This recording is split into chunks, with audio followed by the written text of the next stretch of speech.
Just when Obamacare was fading from the front pages came news that the administration is changing the law again. The mandate that employers provide insurance for their workers was delayed until 2016 for companies with 50 to 99 workers. This after the mandate for larger companies had already been put off until next year.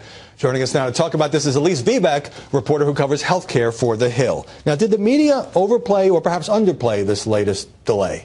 There was a range of coverage options for the media here, but I think ultimately they probably underplayed it. Because it's very difficult at this point to synthesize all of the different narratives that go into coverage of Obamacare. Of course, we're talking about what this means for the White House, what it means for politics, what it means for Congress, what it means for the rollout of the health care law overall. Right, but what it means for politics seems to get a lot of attention, and the more complicated questions, which are hard to definitively answer, correct me if I'm wrong, seem to get less? Yes. They seem to get less, and they do get less because as a journalist working on a print deadline, it's very difficult to put all of that together into a story within a couple of hours, or 45 minutes is what we had before the announcement this week. It's very difficult, and for a reporter working on deadline, you know, you're just not going to get very far with all of those larger questions if you're really trying. So I think the media ultimately underplayed it. I think that this has larger relevance for the rollout of the healthcare law, but very few people were asking what this means for those businesses and what it means for the employees of those businesses, which is really the real story here. When you're working on this story and you're saying another delay in the mandate for a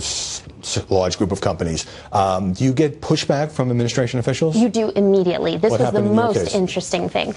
Immediately after we posted our story, we got an email from the Treasury Department to me and to another reporter who were working on the story, and they were quibbling with our headline, which is very common in Washington, D.C. If you're writing about the news of the day, you're going to get pushback from one quarter or another. But to me, what was fascinating was it was immediate. We got an email saying we shouldn't be calling it a delay. First of all, they wanted us to call it phased implementation. Phased implementation? Phased implementation, which is just such a wonderful bureaucratic term, isn't it? But when you think about it, there's no way we could even fit that in a headline. So I don't know what they were thinking. But it is a delay. It is for those a delay. Companies. It's a delay, but they also wanted us to make sure that we referred to it as partial in the headline, which I think is fair, because this isn't a delay of the employer mandate in the same way we saw it delayed last year. This is a partial delay for some businesses. All right. Doesn't mean that it's not big news. But they're arguing about the headline, not the story. That's right. Now, as you know, conservative commentators saying that President Obama is essentially being lawless here, going too far, repeatedly changing this law on his own without Congress.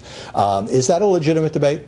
It's a very legitimate debate. Certainly it assists Republicans in campaign season because it allows them to put together all of these different issues. They can talk about how they don't want to do immigration reform because the president is lawless. It allows them to kind of sneak around certain arguments and put it all together for the voter. Because I think ultimately all of these delays and changes to Obamacare's rollout aren't getting into the public's mind in the same way they are for our minds here in Washington, D.C. They're always big news to us. You don't follow the story every single day. Of course not. Yeah. I mean, most people don't know what the employer mandate is. Many people don't even know that Obamacare is still the law. Many people are still confused about the very basic facts of this. So I think Republicans are really in a strong position to make that argument because it allows the public to kind of put together all of these little bits and pieces of what they've been hearing. One other piece of this is a couple days after the delay, or what was it, the phased implementation, excuse me. Yes. The administration announced that more than 3 million people have now in total enrolled in Obamacare. That led to some pretty upbeat stories. Maybe a little too positive? Perhaps too positive, but at the same time, I think the administration deserves credit here, and here's why.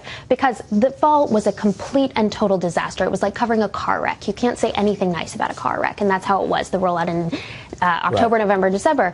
But when you think about these rollout numbers, it was the first time the administration had beat a monthly target that it set for itself. And of all of the media outlets that had said in the fall, oh, they're not meeting their monthly targets, isn't this terrible? The administration can't even meet its own expectations. I think it's a fair and sportsmanlike thing to say, listen, they did it this month. Things are getting better.